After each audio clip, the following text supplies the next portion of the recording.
Welcome to Rus Chapter 3. There's a lot to unpack here. Naomi puts Rus and Boaz in a compromising position. But what for?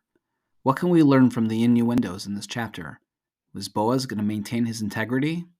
All this and more. Thanks for joining us. Okay, we're gonna start or sort of restart chapter 3. I'll call it a sneak preview last week, but we're gonna do that more in depth. But first, I have a quote for everyone now that we're starting chapter 3. L'chaim, l'chaim. Simchas, amen. Mazel tov on the bus. And I didn't crash the 12-year-old party. So take some blankets in the fridge. Okay, I apologize. I'm not going to do it in the original French, but It's so much better this in is French. this is an excerpt from the poem Rus and Boaz. Boaz is Sleeping by Victor Hugo. Silent was all in Jezreel and Ur. The stars were glittering in the heaven's dusk meadows, far west among those flowers over the shadows, the thin, clear crescent lustrous over her. Made Ruth raise question, looking through the bars of heaven with eyes half open, what god, what comer, unto the harvest of the eternal summer, had flung his golden hook down on the field of stars. That is Rus and Boaz. And with that, we'll do like one It's or much two. better in the French. It is better in the French, yeah. We'll do one or two brief introductions to Chapter 3. First of all, thematically, Chapter 3 is a redo of Chapter 2. So in Chapter 2, you have Rus's meeting with Boaz and going back and reporting to Naomi and giving her food. You will have all of those same elements repeated in a very different way here in Chapter 3. But just conceptually, when you're looking at the two chapters, it's interesting to compare the two of them. I wanted to read something to you from the JPS commentary. I didn't see the Alshich inside. I didn't have time to vet it, but I'm going to take the author's word for it. She quotes the Alshich here as Naomi explaining something very interesting to Rus. The Alshich explains to Rus that to be actualized, holiness must be mixed with something that seems forbidden. As example, she discusses the marriage of Yaakov to two sisters, the union of Yehuda and Tamar, which in this retelling was sanctioned by a malach, who told Yehuda to unite with Tamar so that the consummation would not be entirely as it should be, Shelo Kehogan. The entire house of Israel depends on your coupling, says Naomi. The very holiness of something great, like the birth of Mashiach, requires it to contain sin. Now, that is, we'll call it, there's a chair right there, we'll call it antinomians. That kind of... You just used Rebbe Nauer word. Oh, man. That kind of thinking or explanation is at the root of Sabbatian theology. So we're going to try to stay as far away from that approach as possible. But the idea that Kedusha can only come from or needs to be mixed with sin is not a mainstream Jewish idea. Like I said, Sabbatian, Shabtai Tzvi's movement was based on that type of thinking. So we're going to try to steer clear of that. The other thing I wanted to mention to you is a pasuk in Bamidbar. So after Balak hires Bilam and Bilam fails to curse the Jews, he leaves, and then the next thing that happens is that the Jews are consorting with the daughters of Moab. Vayeshev Yisrael bashitim, vayachal ha'am liznot el benot Moab. And I'm sure everyone is familiar with lots of different midrashim about what happened, and that Bilam gave the advice that the God of the Jews hates licentiousness, and so here's how you can really get them. And that there's a lot of different midrashim that the Jews were going through the marketplace, and there were the older women outside, and they would invite them in, and the younger women were inside, and there's all kinds of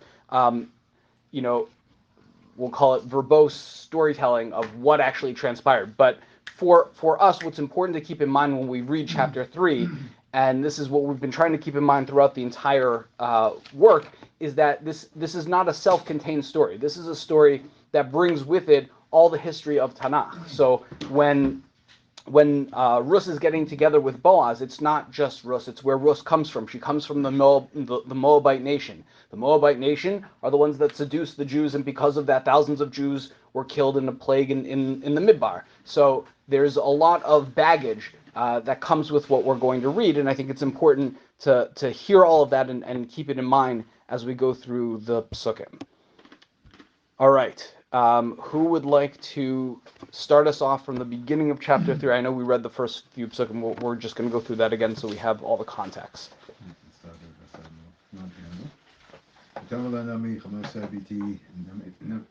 Said to her, "Biti, my daughter, hello, I have to help you help yourself to essentially go well with you. Help you Be safe." Right. Manoach is actually a phrase she used earlier back in chapter 1. She's going to find, here they translated it as a home, safety, some sort of like place where you can feel like you belong. Rest. Manoach, yeah. Rest your head. Hello, Boaz, and Boaz, our relative, is going to who his maidservants. He's going to be winnowing his barley tonight. Right, and we mentioned last time, and it's important to try to understand how does Naomi know any of this, right? She doesn't have Boaz's calendar. It might be that this is a traditional thing. At the end of the harvest, all of the field owners go and sleep in the granary, maybe. Yeah, but then why is it just Boaz by himself that she can execute this plan? Like, why isn't it like... No, each owner is in their own individual granary. Then why isn't there any pomp and circumstance? Maybe there is. So how are we to assume that he's going to be alone? That's what I'm saying. Right, okay. Okay, if this is a thing that people do and it's a tradition, Right. I mean, I do you hear know of any Jewish custom that's No. done like super, like, okay, we do a surgery on the boy's thing Right. and friends and family taking pictures, right? Okay, like that's the precedent we set. Okay, I hear you. Let's keep going. Bathe yourself and anoint yourself with Samte, and what's that? Put on your dress up. Dress up,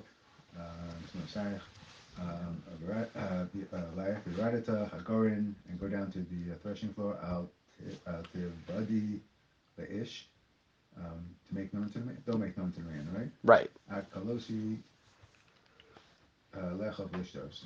What's Kalosi? Closer? Until he finishes eating and drinking. So this is also interesting. I don't know if we pointed out the difference between the Kri and the Ksiv last time, but she's supposed to go down to the Goren and hide out, right? She's going not during the night, she's going during the day, and she's got to hide somewhere until He's finished eating. right, until he's finished eating. But the pasuk before, she's supposed to go down at night. Well, I guess in the pasuk before, Naomi's telling her that it'll happen at night. He was saying, right. Not at the crowd. Let's say at the after party. Yeah. Everyone else leaves, Right. and then he spends the night, right? So she like hides in like the coat room. Yeah. Right. Okay, let's keep going. He when he will lie down. Mark the place or know the place that he has laid down. And go and uncover his feet. And lay down. Who lay down next to him? Who yagid lach es asher tasen, and he will tell you what to do. Okay, so well, there's a couple things over here. First of all, this last pasuk, pasuk Daled, could remind us of the Benot Lot. You have a lot of the same language where they go to consort with their father. You have Vatashkenas Avian Yayin Balayla. They give their father wine to drink Balayla. Who Balayla who Vatavoha Bechira Vatishka Vet Avia, and then she comes and lays with her father. Velo Yada B'Shechba Kuman. He doesn't know when she lays and when she gets up. So you have the same idea. Going to someone who has had a lot to drink at night, the same language of shachev, yada. There's a lot of the similar wording that's used over there. So The last one, who yagid lach es hashatasim, like that's like usually not so vocal, right? what do you mean? He's gonna tell you what to do. So, Dot dot dot. No, I'm saying it's almost like more like, okay, do this, and then obviously He'll tell you what's next. no, like I'm saying whatever action happens, happens. Not. Do you see what I'm saying? Oh, in other words, Naomi didn't finish the thought. Like you're saying, it's obvious what's going to happen next. Why does Boaz have to even say anything? I'm saying I don't think Boaz is gonna have this whole verbal interaction with Rus. Uh-huh. You see what I'm saying? Like he's Like right. Once she makes it obvious what she's here to do, it's just going to happen. Yeah, it's action. It's not words. He's not saying, okay, now I'm going to blank, blank, blank. Well, or now I'm going to. Okay, so this goes back to the conversation of what are we hoping to achieve? What is Naomi and or Rus hoping to achieve? If it's just to have him sleep with her, then he doesn't have to say anything. Right. But if it's to have him marry her through sleeping with her, then he has to acknowledge like maybe that's something. what he has to say. Something. She can't force him to marry her. He has to be at some point. He has to be an active participant. And that goes back to also what we talked about, how he has not been an active participant. And this is the reason for all this is because Boaz hasn't done anything, and we're at the end of the harvest season. And if he doesn't do anything, we're in trouble. So now we're putting him in the most compromising predicament possible. Remember, we spoke about last time that this action is what the prostitutes used to do, right? We had the psukim from Hosea that they would go down to the granary, and so this is not it's not subtle what she's doing over here, right? They're not going knocking on his door and saying, by the way, like maybe you want to marry Rus. It's also important that. Okay, well, let's keep going. I got a side question. Yeah, please. The Gemara in Kedushin, does this discuss if a Kedushin made while someone's drunk, is that a good Kedushin? There's no indication that he is drunk. I'm just saying, like, because it says eating and drinking, and we said last time that the implication is that he's going to be a little sauced. Does this give him any kind of plausible deniability? Like, even if he does say it, like it's a fair question. It's going to be moot because he doesn't. Nothing happens. No, I agree with you. I'm just saying, yeah, like, you can't. You need to have that. Right. If right. he's if he, a doesn't Kohen can't be getting up and doing the avoda while he's like even a little bit like off his game. So like to say kedushin while you're drunk. Like it would definitely be a problem. Right, like is this a hole in their plan that they're not like, oh, he's gonna be eating and drinking, and like then if this whole plan goes through and he's like, yeah, I'll marry you totally, and then he wakes up, man, I was so drunk last night, what a hangover, oh, but you said, oh yeah, I didn't mean that, and then she's like back to square one. To go back to what David was saying, everything is innuendo here. She hasn't told, like, there's a lot of implication, but she hasn't told Rus and then sleep with Boaz. And there's no indication that he's drunk. There's no explicit indication of alcohol at all. There's that he's gonna eat and drink vayitav libo, right? Vayitav libo is just when you're satiated. Yeah, it could be read either way. The same thing with the Bible. It's often the same thing with what do we have to reveal his feet? Vigalisa margalosav. So what does that mean?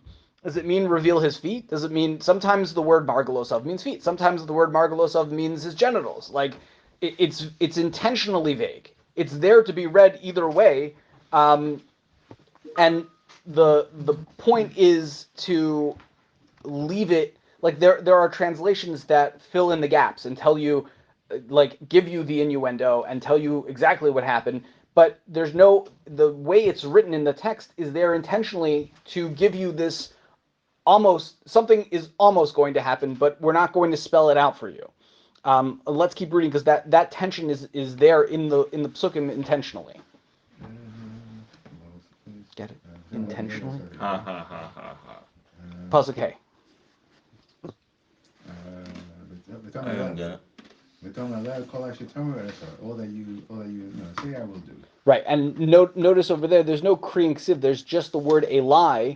Kol Asher Tomri Eli as that is the way that it's written, but we don't say the Eli because she's, and we'll see more and more of this, she's taking herself out of the equation. There is no Eli. You also get shades over here of Nasa Vinishma. Whatever you say, I will do. Right? Also, there's no alcohol. You would think Boaz would have a little, find a little bit better place to take a nap. Right. Let's see. Well, I like, sorry, like Charles would love this. I took this muscle relaxing in the middle of the day at work. You're done. Yeah, no, there was no one in the office. I just literally lay down on the floor, on the carpet in an office and just fell asleep for awesome. a half hour. Terrible. It'll do that. I felt like Boaz in the threshing floor. There you go. But Terra Gorin, the task Chol Asher Sivata Chamosa, and she went down to the threshing floor, and she did everything as her mother-in-law commanded. So Rashi points out from the Gemara that she did it in the reverse order. The Naomi says, get dolled up, get dressed and anointed and blah, blah, blah, and then go down. She goes down and then does everything that her mother-in-law told her because that looks a lot less suspicious. If she's walking around heading towards the granary, which is out of town, all dressed up, people are going to make certain assumptions. Where's she going? Right. If she's leaving town but she doesn't look like a prostitute, then people will maybe be a little less suspicious. Is that like then you're saying that Rus had more sneers or more and Naomi? I don't know if, I don't know if it's more tznius or even just like practically. It's smart what she did. It's smart. She's being smart. Right. She's being smart. She's also, remember, she's always in danger of getting roughed up. Right? Like when she's in Boaz's field, she has protection, but she doesn't necessarily have protection any other time. And we're going to see later on when she leaves the granary, there's a fear of her getting roughed up, and that's why Boaz doesn't want her to leave in the middle of the night. Boaz v'yisht, and Boaz ate and drank. V'yitav libo, and his heart was happy. Yavo lishka b'ksei harema, and she came. No, this is still him. Oh, and he went to lay down. What's harema? The grain pile. On the grain pile. And he uncovered his. No, this is now her, but Tavo is her. She came quietly, uncovered his feet, and lay down. Okay, so this one is really interesting. There is another time in Tanakh where a woman approaches a man using this word balat while the man is sleeping. Any takers? Adam and Chava? Not Adam and Chava. Devorah. Devora. And So not Barak, not Yael. Sisera, Yael and Sisera. Yael and Sisera, she comes to Sisera Balat stealthily to kill him. So there you have non-Jewish woman approaching, in that case non-Jewish man, but non-Jewish woman approaching man who is sleeping with the intent to do harm. Here you're using the exact same language, and there is, I think, intentionally some playfulness in that, but she's there to do the exact opposite. How can you translate Miragov Sov as anything other than feet if she actually uncovers it? Meraglayim is foot waters, but it means urine. It's a euphemism. It's a lashon naki. I understand that, but are you saying that then she actually uncovered his privates? I don't know. It's really hard to know because whatever she did didn't have any effect on him. He continues sleeping. In other words, I would expect whatever she does to wake him up immediately, and there's a time lag between pasuk 7 and pasuk 8. But he b'chas Layla, and it wasn't middle of the night. Vayechrat ha'ish, vayilafes. Yes. The man became startled. What do you have for vayilafe? And turned about. Turned about. Okay. And behold, there was a woman laying at his feet. Okay. Right. So there's a lot to unpack over here. First of all, Vayi b'chatzi alayla, we know from the Seder that's when all kinds of miraculous things take place. Although that song that lists like all the things that happen b'chatzi alayla, only I think one or two of them are actually in the psukim. One of them is Shimshon. But the chatzi alayla is certainly when miraculous things do take place. Vayichared ha'ish is he trembled, and then vayalafe is a very interesting word. You have twist or turned or pulled away, something like that. That's most of the medieval meforshim. The Targum has turned into a turnip, which is there to sort of give you still in Lashon Naki a little bit more of the euphemism that's going on. Boaz had a physical reaction to her being there. Remember that it's possible that this is a person, this is a prostitute, right? So he. You get it? A turnip is swollen. Okay, thank you. I'm getting very That's why uncomfortable. Charles is there. That's his Thank you, medical Charles. opinion. That's just his medical opinion. Okay. Everything was going just fine. Don't tell me that I had turnip tonight. Maybe because the turnip is white. It's white from like the sun. Yeah. It was He's peeled. definitely okay. He's definitely startled. He's definitely freaking out a little bit Also- because he doesn't know, like. Well, then no. Don't Don't the sages say that any pasuk that starts Vayihi is like a prelude to Vahi badness? Vahi Bimei. Oh, Vahi Bimei. It Yeah. has to be Bimei. Yeah. Okay. And so he's startled. There's this woman lying by his margalosav. Maybe she got her head in his lap. I don't know. Based on Lashon Naki. Well, I'm just saying. again she uncovered his margalosav and then Right. laid there. So okay. Let's keep reading. We understand Boaz's reaction, right? It makes sense that he's startled and reacting the way he is. But then he composes himself. Yeah, man, he says, Mia, who are you? She says, no, Rus, I'm Rus, I'm a Secha, your servant. Farashta, Kanafecha, I'm a Secha, Kigal, Ata. And cover me, or spread out your robe and cover me, because you are the Redeemer. Isn't that wings? Which one? Kanafecha? Yeah, you can also have the knaf of your beged, the corner of your cloak. Like your robe over your handmaid. Okay, so there's a lot of things to unpack over here. First of all, what did Naomi tell her to do after she did all of this stuff? After she laid down, what did Naomi say would happen next? He would tell her what to do. Right. What does actually happen? He says, "Who are you?" He says, "Who are you?" But then she tells him what to do. Right. Yeah. Right?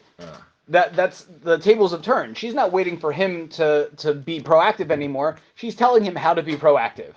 Right? She's True Jewish wife fashion. well it again shines a light on the fact that there's no confidence that he's going to do either anything or necessarily the right thing unless he's instructed to do so. On her part. Right. That's not on her part. It's on any part. No, it's on her part. She doesn't believe he's going to do it. That's why she doesn't do this. We also see that he had enough self-control. Whether he's drunk or not, he's in a very compromising situation. And his first instinct is not to take control of that compromising situation to his advantage, even though he certainly could. He wants to know who this person is. He wants to understand the situation. He's trying to compose himself. She's in a compromising situation. They both are. No, she's in. Legish are allowed to go back in those times. True. So she's the one who's in the compromise situation. Very, very not true. him. Very true. She has much more to lose than he does because he's allowed. he for sure he's allowed. She's allowed too. She has no. She Well- then becomes a Plegish. No, but she has no social standing. Right. Correct. She has no social She has no- Well, standing. she has farther to fall. We're Maybe. saying right now, she's the one that's She breaking has down. she has maybe more to lose in a practical sense, but he has farther to fall. Like if there's a No. scandal or something. No, he doesn't. There's no scandal involved. She's the Not one that's everybody breaking holds in that on a it. Well, Pelegesh the- is permitted Before we get to like in anything. Pelegesh, the question is, does everybody believe that she is Jewish? If he's consorting with a Moabite, Yeah. is that What's wrong? not halachically That's what I'm saying. not halachically Okay. incorrect? Is it socially taboo? right? The Moabites are persona non grata. That's when she showed up. We saw how much people were not happy, or at least not positive with her being there. So if Boaz, the Gadol Hador, is caught in this compromising situation, which, to go back, I think we also started talking about this. Why are we even in this situation? Meaning, why don't they just go knock on his door? Just go, hi, Mr. Boaz. You're likely to get a yes this way. This way you're going to get more of a yes than if you just go knock on his door. Yes. Why?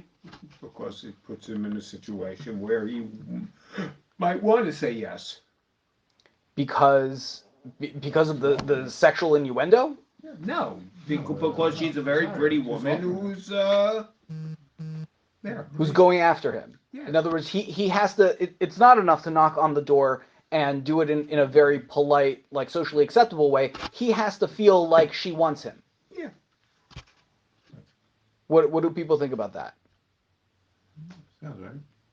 I'm getting a look from... That is sexual. Right. Yeah. Yeah, no, I think we're saying the same thing. It's not enough. It's no time for courtship.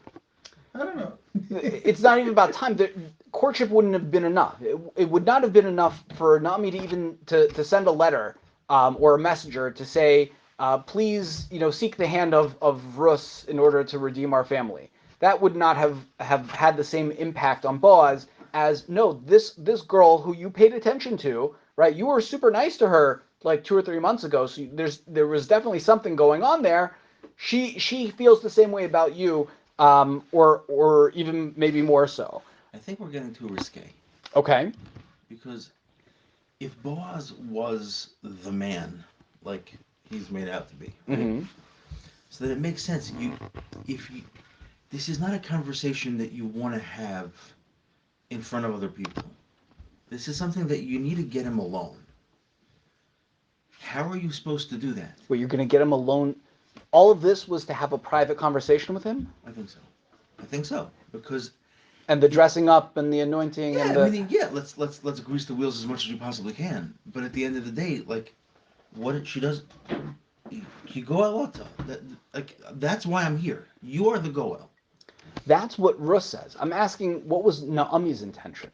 Naomi wants to get whatever help she can get. So, in other words, you're saying... When all the gaboim are around and all the nachschleppers and all the sycophants, right, and all the press, like, I'm not going to get the conversation that we need to have without the interruption. Here, this is where you are. You're alone. No one else is around. Wait till he's done eating his meal. Wait till everyone else leaves. Then get in there.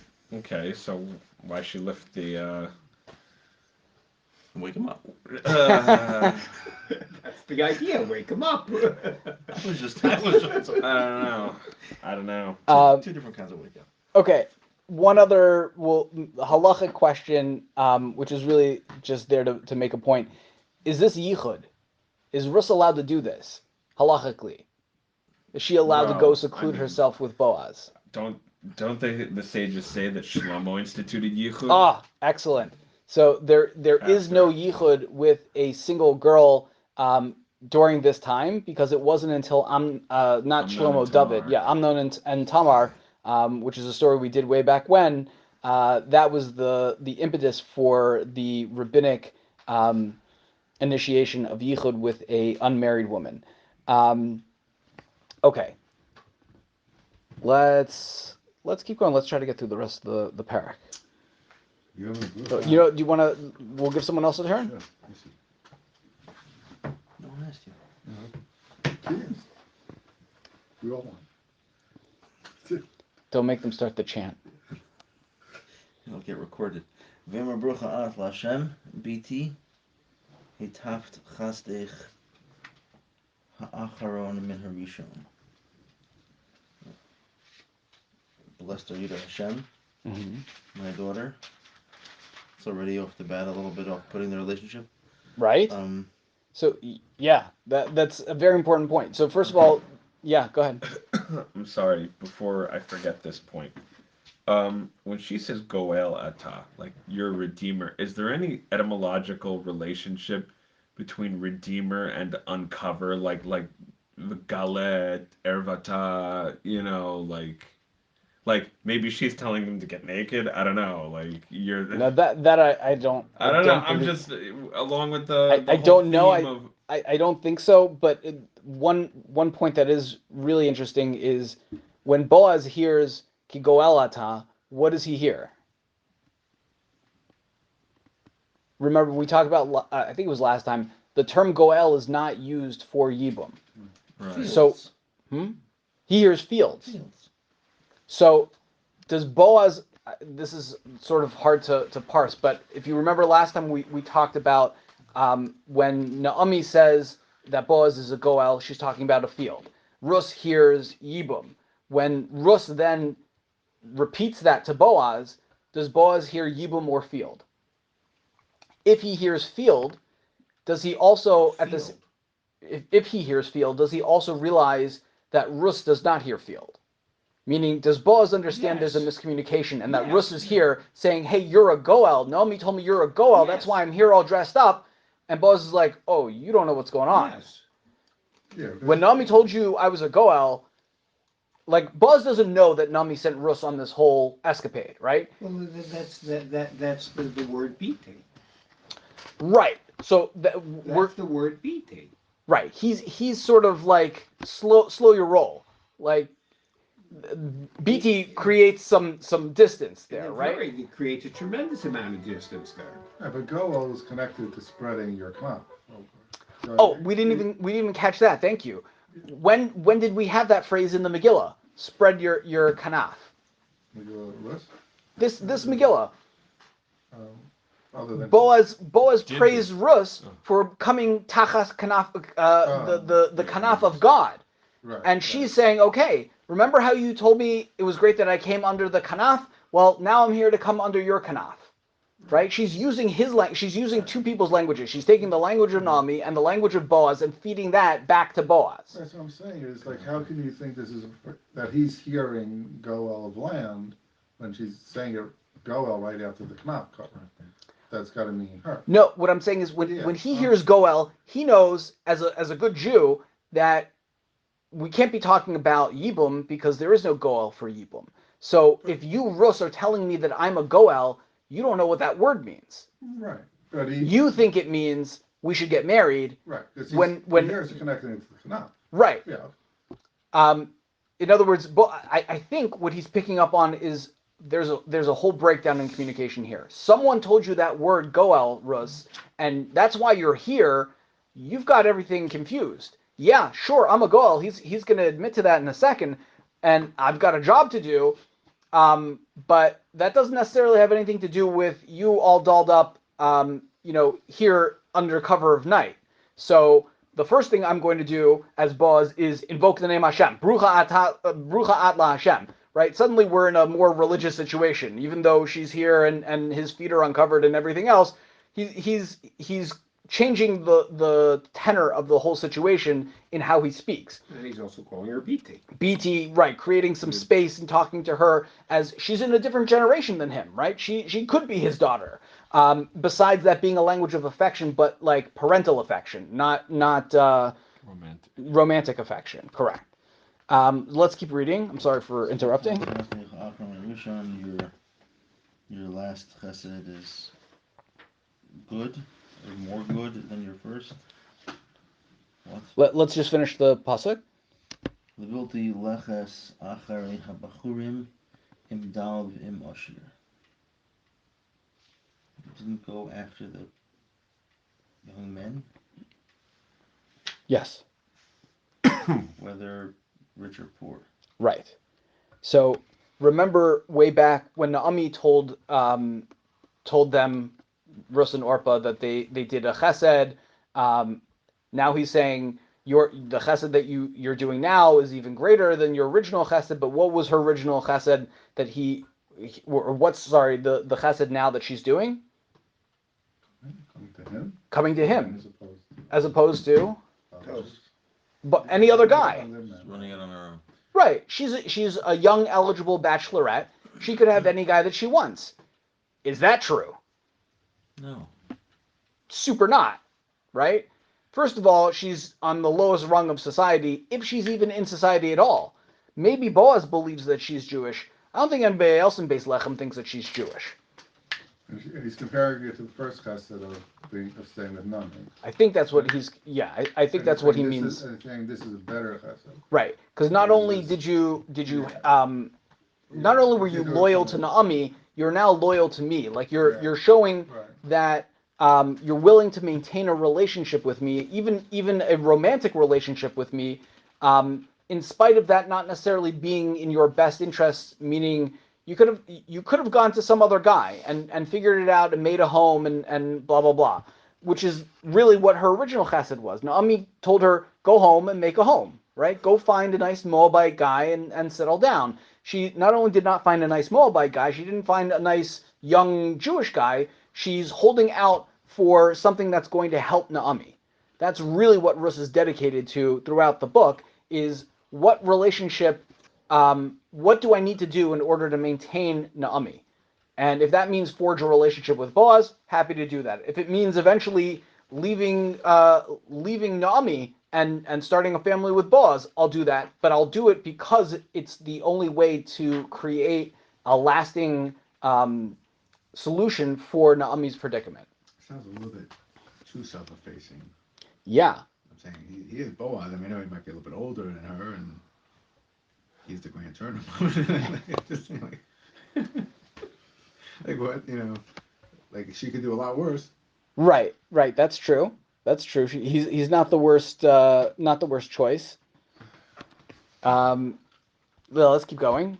Well, don't the sages kind of imply that he's like a decrepit old man and that he dies the next day? I mean, yes. Like, to be saying like, oh yeah, she could do better. Like they do imply he's significantly older and does die after, not the next day, but after she's born or something. Yeah, after either she gets pregnant or she has the baby. But that's I can't prove that from the psukkah. Now my daughter, don't fear. Whatever you said, I'll do for you. Right. So before, what did Rus say to Naomi? No, Naomi said No. Rus said to Naomi, whatever you tell me, I will do. No, Naomi. The same words, the exact same words. Kol vatomer elaha in pasuk 5. Vatomer elaha kol asher tomri elai eseh. Everything you tell me, you tell me, I will do. But and now said to Rus, right there after you do all this, he will tell you what's next. Right. And that's not what happened. Instead, Rus tells him what to do, and he answers to Rus, whatever you tell me, I will do. Right? The roles are completely reversed. I think we mentioned this at the very beginning, but Rus takes on a very masculine role throughout the book. We'll see later, she's better than 7 sons. We're going to dig into that, I think, in more detail, but this is one of those places where she's taking the proactive male role and putting Boaz in the more receptive role.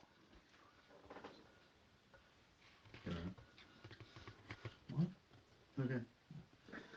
Kiyodea kol shar ami. You know all the gates of my nation? No, all of the people know. Oh, okay. Ki eshes chayla ot. I mean, everyone knows that you're an eshes chayil. Right. Now, who was the other person that was described as a chayil? He was, no? Yes. Who? Boaz, in the beginning of Parak Bet, was Ish Gibor Chayil. Right? So now Rus is the female version of that. She's an Eshet Chayil. Right. Does that mean a wife or just a woman? Like a woman of valor or a wife of valor? Why a wife? No one else knows this. Yes, I like that too. Boaz seems to think that everyone has a super high opinion of Rus. Right. Why does Boaz think that? Right. There is no indication that anybody else has any opinion of her, even if. And he knows it because he tells her not to go to any other field because he has to tell his people, like, take it easy. Right. Yeah. Right. And even if we assume that everybody knows that Rus came back with Naomi, so okay, great, score 1 for Rus. But that was 3 months ago. She hasn't done anything since then.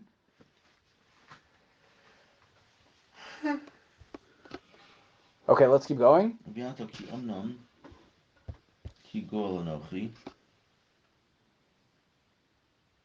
v'gam yesh gol karov mimeni.